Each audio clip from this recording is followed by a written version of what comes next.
Hello everyone. इस video में देखेंगे क्लास 11th का इंग्लिश का 2025 का एनुअल एग्ज़ाम जो उसका सॉल्यूशन।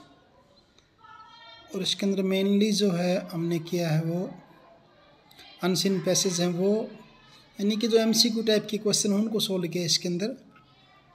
और साथ में आपके ग्रामर वाला जो पार्ट है उसको सोल्व किया है। बाकी तो आपके डायरेक्ट क्वेश्चन हैं ही, उनको आप कर ही सकते हैं, सिर्फ उनको सोल्व किया इसके अंदर। पहले पैसेज दे रखा है, इसको पढ़ना है। इसको पढ़ने के बाद क्वेश्चन आंसर है। जैसे फर्स्ट क्वेश्चन का आंसर एआई से रिलेटेड है, वैसे पैराग्राफ है, आर्टिफिशियल इंटेलिजेंस। फर्स्ट का बी है, सेकंड का सी, थर्ड का सी, फोर्थ का बी, फिफ्थ का सी और सिक्स का आंसर ही लिखा हुआ है यहाँ पे। What is artificial intelligence design to mimic. तो यहाँ ऊपर लिखा देखिए, in AI's most basic forms computer are program to mimic human behaviour using extensive data from past examples of similar behaviour. थोड़ा सा बड़ा करके देख लीजिए आप इसमें, इसका ये आंसर है इसका फर्स्ट का। सेकंड का answer, in which field does AI help detect disease early by analysing medical images. तो वो आपकी क्या है, रेडियोलॉजी, रेडिएशन ऑन्कोलॉजी, एक्सरे या MRI. Third question, why is the fair and balance data important when training AI systems. इसका answer होगा आपका, so that system make accurate decision and avoid discrimination. और नाइन्थ जो आपका, what is a suggested solution to job displacement due to AI, focus on retraining and upskilling workers.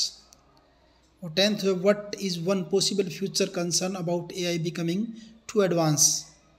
Some experts predict that AI will lead to significant job displacement.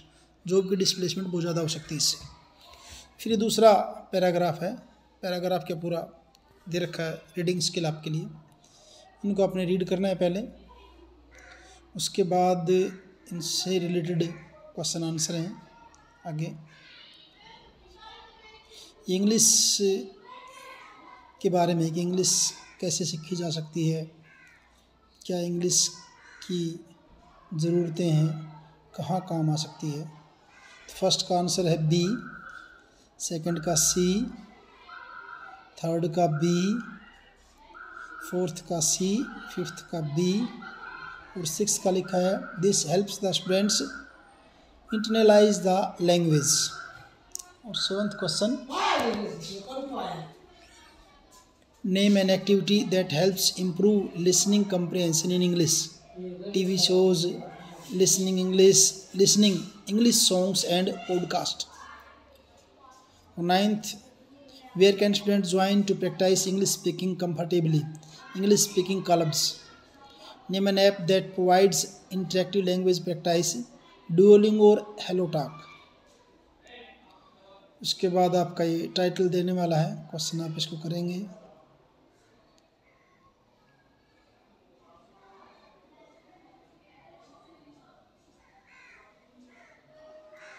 फिर आपकी writing skill से related है question.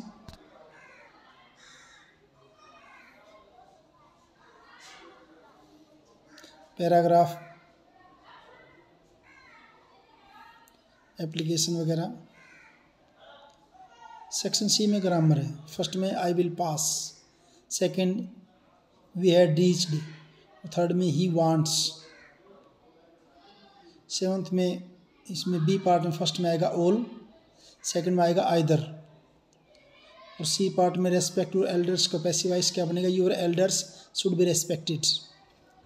और his behaviour surprised me, I was surprised by his behaviour. First में may आएगा, models हैं, second में should, third में कुड। अगर क्लोज की बात करें तो फर्स्ट में आएगा एडवर्बियल क्लोज और सेकंड आपका नाउन क्लोज। फिर आपके question answer find out on book में से। ये देखिए, फर्स्ट का answer name the chapter and the author, adventure Jayant Narlikar. और सेकंड का where did he go for a stroll, is set out for stroll towards the Azad Maidan. What did he find there, he found a guest house there. Fourth question, how did he feel after going there, mesmerized। और who went to Mike, professor Gaitonde. Second जो paragraph है उसके देखिए, first में क्या name the chapter and the author, discovering टट the saga continues. और writer हैं इसके quarter ward.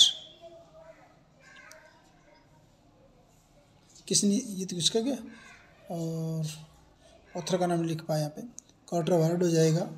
What was the mummy laden with gold. और why were kings laden with riches, because ancient Egyptians believed that the deceased would need their wealth and possession in after life.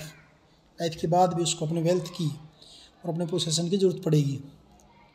What is artifact, an object made by human, often one that has historical और cultural significance.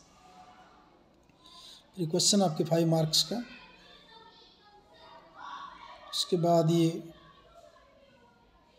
2 marks के।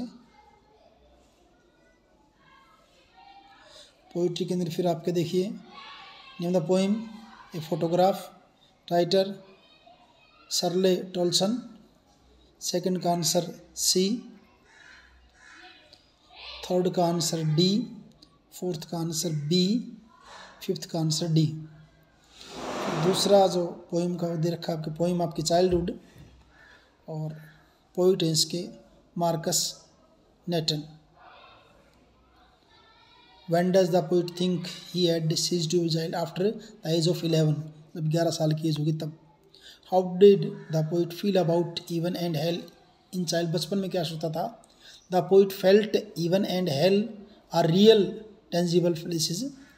What does the poet think about heaven and hell now, अब क्या सोचता है poet। The poet now thinks that heaven and hell are not physical places and cannot be found on a map। Why is the poet worried? Because he feels he has lost the innocence and purity of thought that characterize his childhood।